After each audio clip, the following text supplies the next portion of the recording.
The thing about the Eagles that makes things more difficult for them to realize that the offense isn't imaginative enough or something's not working is to be bounced by the San Francisco 49ers doing everything that they've done without the guys that they usually have. Kittle goes down again. My God, George Kittle, wherever you are, man, I'll send you a bottle of tequila as well. Did you hear that? I heard he drank the whole thing. Well, why wouldn't he?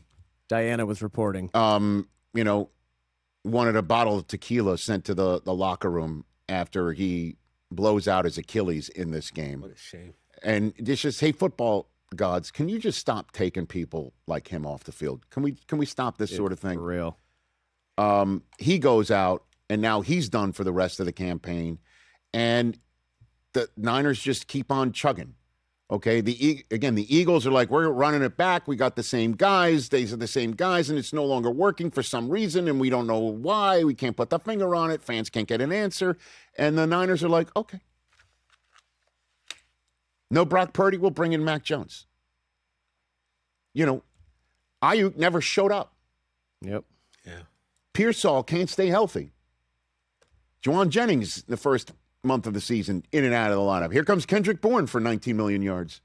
Demarcus Robinson, if you had on your bingo card that he would come up with 63 of the first 76 yards on the opening drive for a touchdown, including his grab, to start the scoring in Philadelphia. Anybody have that on their bingo card, Bueller? No. And then, of course, in terms of imagination on offense, the Niners having a tough time against this Eagles defense, keeping Christian McCaffrey down and out of the end zone. Guy doesn't have a touchdown coming into the fourth quarter. Again, coming into the fourth quarter in this game, it's 16-10. The only touchdown the Niners have is their opening drive. Demarcus Robinson. So what does Kyle Shanahan dial up? He dials up a dipsy-do where it's an end around to Sky Moore, who then flips it to another guy coming from his left to his right, and Juwan Jennings to find Christian McCaffrey in the end zone, Willie Mays style. See, I'm going San Francisco in a way. There you go. A Willie Mays catch in the end zone touchdown to start the fourth quarter. That's how it started for the Niners to take the lead. And so one team's got an offensive coordinator or an offense collectively that can't do very much. And then when one team can't do very much, they got a guy's like, oh, wait till you see this play. And then McCaffrey scores again later on. 2 touchdowns in the fourth quarter. Kyle Shanahan after the game on that play. It's called Sky Bang Reverse Pass. Last time we called it, it was called Debo Bang Reverse Pass. We ran it in New Orleans when Emmanuel threw to Raheem, kind of the same area of the field. We were trying to set it up a little bit. We got a jet sweep to Sky earlier in the game, and we had to be on the right hash for the play because Juwan's not left-handed. So we were just hoping to get it around there. Clay suggested it. It was a hell of a suggestion, and Juwan threw a perfect ball, which made me a little scared. I thought he should just throw in a bad ball and put it on him. So I thought it was a hell of a catch by Christian, and I didn't see it, but knowing that he got roughed up and stuff just shows what a G Juwan is, high school quarterback. Yes, indeed. As a matter of fact, I did not know this. Do you know Juwan Jennings was a higher-rated quarterback coming out of high school than Joe Burrow? I just saw about all that. I just saw that. Yeah. Yeah, he goes to University of Tennessee. They're like, you're now a wide receiver. Yep. Oh, so they were going to set up the play later on, and then they uncork the play because they see what hash they're on because he's not left-handed, he's right-handed. Let's throw to Christian McCaffrey for a touchdown. And the other team's like, here's what we're going to do on fourth down timeout. Let's come up with this play. We're just going to go and do hardly anything that's imaginative and have our quarterback throw into quadruple coverage when the season's over. It doesn't help. I'm just pointing this all out. It doesn't help. Yeah. And then you've got to give it up to the San Francisco 49ers, everybody. Soup to nuts. Coming into this season, in which they've got a last place schedule because last year went so poorly for them because Christian McCaffrey was hurt. Okay, much made, again, about coming into the season, was McCaffrey going to be anything? Yep.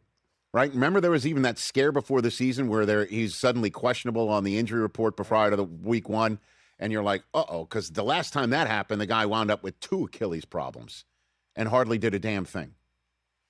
Well, coming into the season, the Niners also had a $90 million dead cap hit because it was time for so many of their moves over the last few years. It came time to pay the credit card reaper. And so you remember the non-playing season, the off-season as we call it, non-playing season at NFL Network? They lose Ward, Floyd, Collins, Debo, Hargrave, Hufanga, Greenlaw, Banks. Gone. See ya. And then the season starts, and Nick Bosa goes, and Fred Warner goes. Boom. Gone. See ya. Where's Ricky Pearsall throughout the season? Not around. Where's Purdy sometimes? Not around. Mac Jones is in.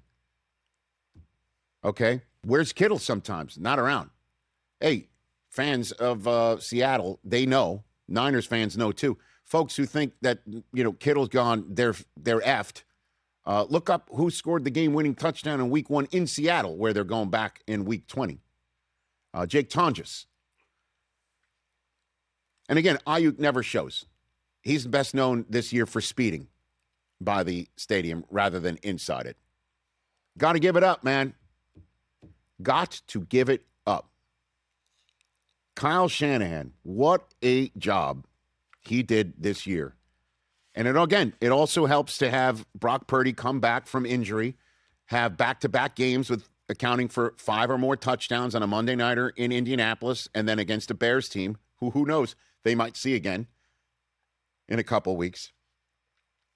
Purdy now has 5 career playoff wins, his 4th career game-winning drive in the 4th quarter or overtime. Guess who that breaks the tie with for now the most such playoff game-winning drives in the history of the San Francisco 49ers. He now has Brock Purdy more game-winning 4th quarter and overtime drives in the playoffs than Joe Montana.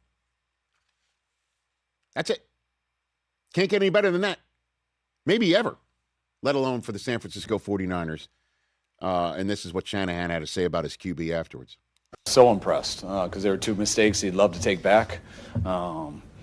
But to play like he did on that last drive, especially after 2 throws like that, he was unbelievable. I mean, he kept letting it rip. The guy was not scared to fail at all, which you can't be to make some of those plays. And they weren't easy plays either. It wasn't like it was always number 1 or anything like that. He was going through some progressions with a really good pass rush. And I thought the touchdown to Juice there at the end was probably the most impressive. Yeah, I mean, and also, McCaffrey getting his 7th career playoff game with 100 or more scrimmage yards and a touchdown, even with nothing happening through the first 3 quarters for him.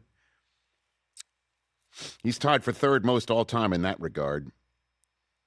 Tied with Terrell Davis, Jerry Rice, Thurman Thomas. They're all in the Hall of Fame. And you know who he's only 2 behind now? Franco. And 3 behind Emmett. That's some good company. And they're going to Seattle. Kudos to them. Unbelievable performance. They did it again. They did it to Dallas. They've done it to Green Bay. Now they've done it to Philadelphia. And Seattle knows it can be done to it as well, despite how well they curb stomped them a couple of Saturdays ago. Give it up. Hey, you made it all the way to the end. Thanks for that. Check us out every single day streaming live on Disney Plus and the ESPN app 12 to 3 Eastern.